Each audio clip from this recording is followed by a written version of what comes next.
Clint അവസാനമായി വരച്ച ചിത്രം മുച്ചിലോട്ട് ഭഗവതിയുടേതാണ്. പൊതുവെ ഒരു പറച്ചിലുണ്ട്, മുച്ചിലോട്ട് ഭഗവതിയെ ആര് പൂർണ്ണതയോടെ വരയ്ക്കുന്നോ അവർ അധികകാലം ജീവിച്ചിരിപ്പില്ല എന്ന്. ഈ പറച്ചിലിനെ അന്വർത്ഥമാക്കും പോലെ ക്ലിൻ്റ് പിന്നീട് അധികകാലം ജീവിച്ചിരുന്നില്ല. 7 വയസ്സാകാൻ വെറും 1 മാസം മാത്രം ബാക്കി നിൽക്കെ ലോകത്തോട് വിട പറഞ്ഞ എഡ്മണ്ട് തോമസ് ക്ലിൻ്റ് എന്ന അത്ഭുത ബാലൻ ആ ചെറിയ കാലയളവിൽ മാത്രം വരച്ചത് 25,000-ൽ പരം ചിത്രങ്ങളാണ്. 2017-ൽ മലയാളത്തിൽ പുറത്തിറങ്ങിയ ക്ലിൻ്റ് എന്ന ചിത്രം ഈ ബാലന്റെ ജീവിതത്തെ ആസ്പദമാക്കിയിട്ടുള്ളതാണ്.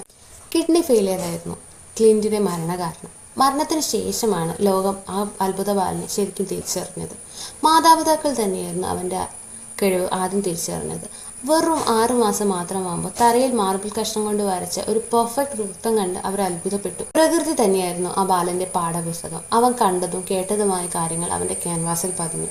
ബൈബിൾ, മഹാഭാരതം, രാമായണം തുടങ്ങിയ എപ്പിക്കുകളിലെ കഥാപാത്രങ്ങൾ അവളുടെ ക്യാൻവാസിൽ പതിഞ്ഞു. അവൻ്റെ മാതാപിതാക്കൾ അവൻ്റെ ചിത്രങ്ങളെല്ലാം നല്ല നിധി പോലെയാണ് സൂക്ഷിച്ചു വെച്ചിരിക്കുന്നത്.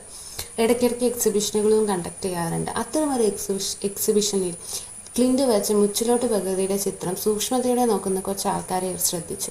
എന്താണെന്ന് കാര്യം തിരക്കിയപ്പോൾ അവർ തെയ്യം ആർട്ടിസ്റ്റുകളായിരുന്നു. മുച്ചിലോട്ട് ഭഗവതിയൊക്കെ കെട്ടി ആടുന്നവർ. അവർ പറയും അവർ മേക്കപ്പ് ചെയ്യുമ്പോൾ, മുച്ചിലോട്ട് ഭഗവതിയെ മേക്കപ്പ് ചെയ്യുമ്പോൾ അവരൊരിക്കലും അത് പെർഫെക്റ്റായി ചെയ്യില്ല. എന്തെങ്കിലും ഒരു തെറ്റ് അതിൽ വരുത്തും, അല്ലെങ്കിൽ ഒരു പൂർണ്ണത എത്താതെ ചെയ്യും.